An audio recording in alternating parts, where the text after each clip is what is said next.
इस मामले में स्टे बहुत जल्दबाजी में और मैं कहूँगा गलत तरीके से स्टे किया सुप्रीम कोर्ट ने, और सरकार के वकील बोले तक नहीं, अपनी बात और अपनी दलील नहीं रखी।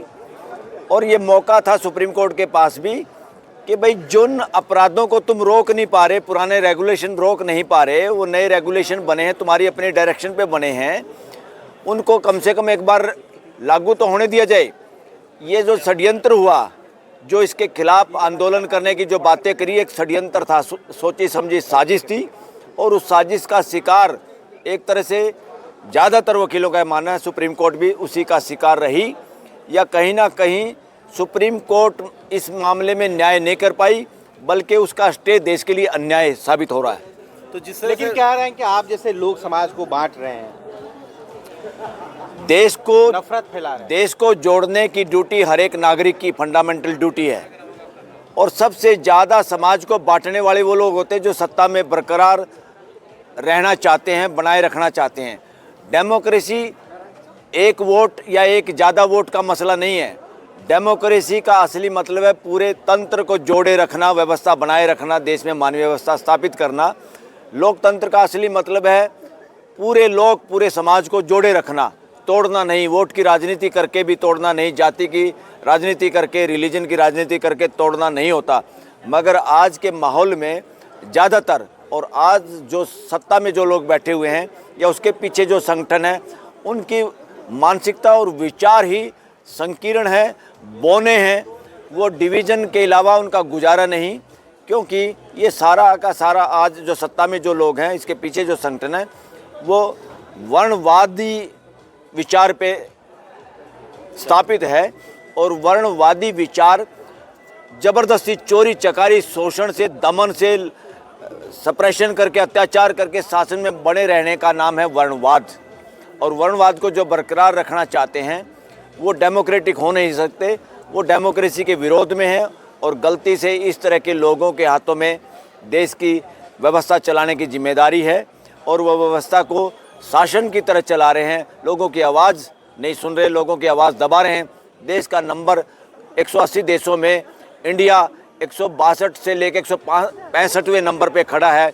देश डरा हुआ है, देश को डराया हुआ है, और देश के इस डर को और बढ़ाने में, रोकने का काम करने की बजाय सुप्रीम कोर्ट, हाई कोर्ट ने भी इसको बढ़ने दिया है। इसलिए लॉ का स्टूडेंट होने के नाते मैं ये कहूँगा, देश की सुप्रीम कोर्ट और हाई कोर्ट्स भी कम दोषी नहीं हैं।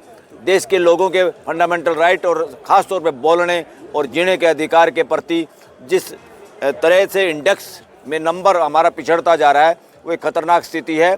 जुडिशरी से देश को चौकन्ना और जुडिशरी पे नज़र रखना बहुत ज़रूरी है। सर, आप चाहते हैं कि ये जो रेगुलेशन है वो एक्ट के रूप में आए? यस, एक्ट के रूप में आना चाहिए। देश में ये हमारा परिवार है 145 करोड़ का, इसमें अमन चैन और पारिवारिक रिलेशन या माहौल रखने के लिए हमें किसी का भी शोषण ना होने देना है, ना करना है।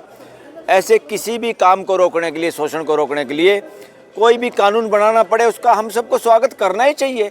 अरे कोई ऐसा इस देश में एक भी आदमी ऐसा बुरा आदमी नहीं है जो दूसरे को जानबूझ के तंग करेगा।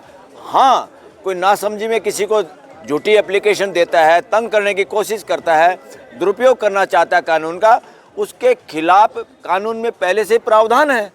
ऐसे तो सगे भाई, दो सगे भाई भी कई बार लालच में आके एक दूसरे की प्रॉपर्टी हड़प करने के लिए झूठे केस फाइल कर देते हैं। उसका ये मतलब नहीं है कि कानून बुरे हैं।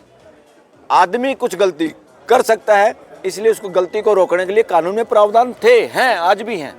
तो इस कानून को बल्कि रेगुलेशन के बजाय एक्ट बनाना चाहिए, स्ट्रॉन्ग बनाना चाहिए, ताकि कोई भी भेदभाव का के बारे में सोच ही ना सके। ये उन लोगों को डर लगा, चोर के मन में मोर, चोर की दाढ़ी में तिनका, जो लोग शोषण कर रहे हैं, जो शोषण के आधार पे यूनिवर्सिटियों में प्रोफेसर लगे हुए हैं, जिस शोषण के आधार पे लोगों को नॉट फाउंड सूटेबल, ये कि भाई SC ST OBC का कोई भी कैंडिडेट योग्य ही नहीं पाया गया। ये जो ड्रामा चल रहा है देश के अंदर, ये बहुत खतरनाक है। 80 साल के बाद भी इस तरह का ड्रामा अगर देश में चल रहा है, ये पूरे देश के लोगों के मुंह पे तमाचा है।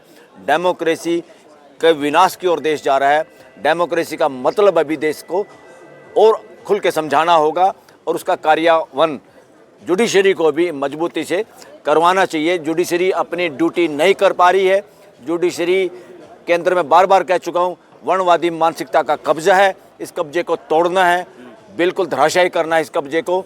और मैं तो अब और खुल के इस बात को कहना पड़ेगा, आज माहौल ये है, हाई कोर्ट सुप्रीम कोर्ट्स में कोई भी डबल बेंच या कोई भी ज़्यादा बेंच, ऐसा ना हो डबल बेंच भी 2 जजों की पीठ जिसमें 2 ब्राह्मण जज हों, 2 बणिये जज हों, 2 कास्ट जज हों, यानी 2 एक कास्ट के जज होने ही नहीं चाहिए एक बेंच में। क्योंकि अगर सर्वे करेंगे बहुत सनसनीखेज डाटा देश के सामने आएगा। हम चाहते हैं इस तरह का हमारा जुडिशियल सिस्टम की गिरावट ना हो और ये सारी सावधानियां बरती जाएं। और सबसे बड़ी बात तो ये है, देश में एक भ्रष्टाचार का अड्डा है, must of roster, chief justice high court का हो सुप्रीम कोर्ट का हो, वो उस अड्डे को छोड़ना नहीं चाहते। वो पॉलिटिशियन से भी गंदे बने हुए हैं, पॉलिटिशियन से भी ज़्यादा भ्रष्टाचार छुपा हुआ है मस्ट ऑफ रोस्टर में। कौन केस किसके सामने लगेगा, कौन केस नहीं लगेगा, जरूरी केस लगते नहीं, गैर जरूरी केस फटाफट सेठ लोगों के या प्रभावी लोगों के लग जाते हैं। हमारे एक साथी एडवोकेट ने मैथ्यू नेदुम पारो ने कहा तो चीफ जस्टिस ने रिएक्शन किया, रिस्पॉन्स नहीं किया। एक समझदारी से उसका जवाब देने की बजाय एक इस तरह से भाषा, जिसको वकील कह रहे हैं गुंडे की भाषा की तरह से चीफ जस्टिस ने कमेंट किया, जिसकी हम भर्त्सना करते हैं। ऐसे नहीं करना चाहिए और कभी भी संवाद से, बात से, और जजों के चेहरे पर तो कभी भी ना सिकन होनी चाहिए, ना रिएक्शन होना चाहिए, हमेशा रिस्पॉन्स होना चाहिए। अभी